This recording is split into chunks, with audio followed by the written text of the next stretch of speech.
Сәлеметсіздер ме, құрметті оқырмандар, 2-ші сыныптың математика сабағы 7-ші сабақ.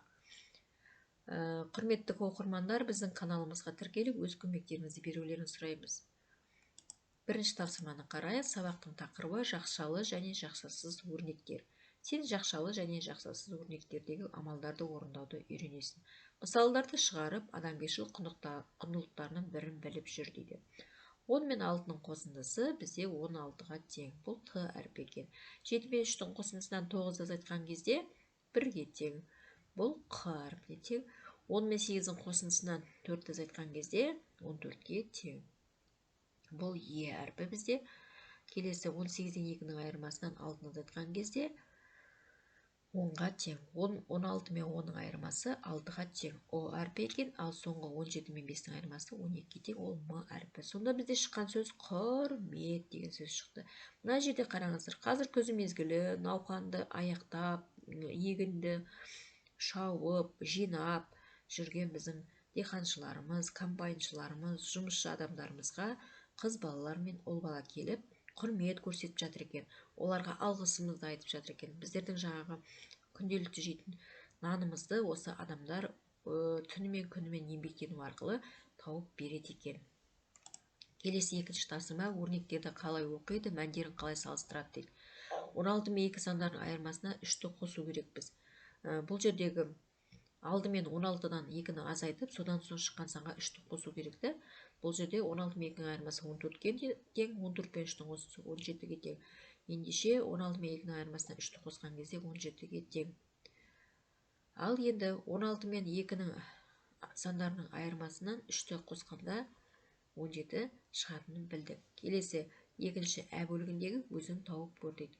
Оны тауып үшін біздер 16-дан 2 мен 3-дің қосындысын азайтамыз. Бірінші жақшаның іші 2 мен 3-дің қосып аламыз да, сосын бар 16-дан азайтамыз. Сол кезде 11-ге тең.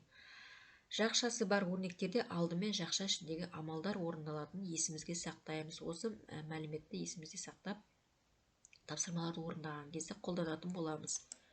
Келесі 3-ші тапсырмада амалдардың орындалу ретін анықта, өрнектерді оқы, мәндерін тап. Бұл жерде жақшалы өрнектер, сондықтан бірінші жақша орындалады, жақшалардың үстінде бірінші амал орындалады. Яғни 50 мен 20-ның қосындысынан 50-ді 60-ды азайтқан кезде 10-ға тең.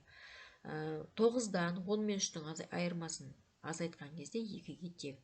10-дан 8 мен 1-дің қосындысын азайтқанда 1-ге тең. 17-ден 4 мен 3-дің қосындысын азайтқан кезде 10-ға тең болып шығады. Яғни бірінші амалдарымыз жақшаның іштерін орындау болды. Келесі 4-ші тапсырма, бос орындарға тиісті амалдар мен таңбасын қойып шығу керекпіз. Яғни мәні бірдей болу үшін. 5 мен 3-дің қосындысынан 2-ні азайтамыз, 4-ге тең. 7 мен 2-ның айырмасынан 5-ті азайтқан кезде 0-ге тең. 10 мен 1-дің қосындысынан 1-ді азайтқанда 10-ға тең. 10 мен 7-ның айырмасынан 6-ны қосқан кезде 9-ға тең болып шықты.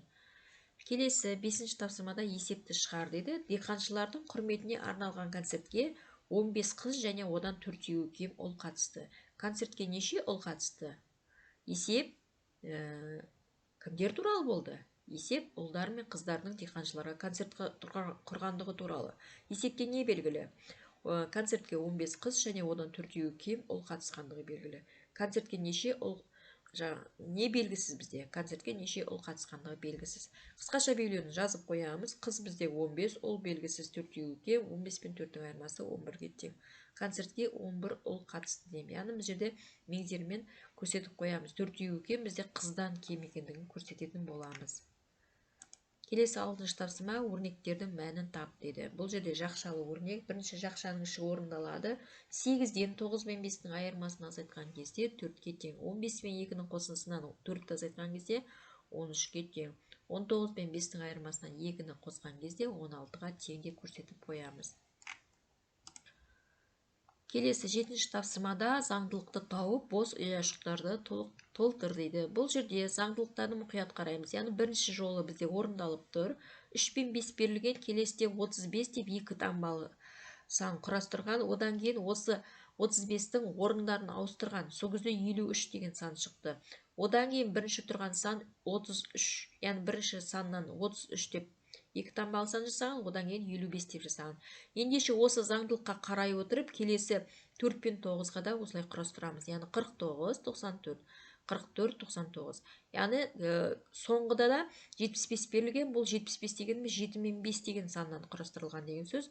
Ары қарай орындарын ауыстырамыз. 7 мен 5, 75 санына қарай отырып, орындарын ауыстырамыз. 57 болады, одан кейін 77, одан кейін 55 деген сандарды қойып, заңдылық бойынша тапсырманы орындап шығатын боламыз. Жақшаларды алғаш рет өз жұмысына қолданған ғалым итальяндық математик Никола Тарталья еді. Деген бізде қосымша мәлімет бар екен, есімізде сақтаймыз. Құрметті оқырмандар, сіздерге каналымызда тапсырмаларды бірге орындау түсінікті әрі нақты болатын болса, каналға тіркеліп өз көмектеріңізді беріңіздер. Келесі сабақта кездескенше сау болыңыздар.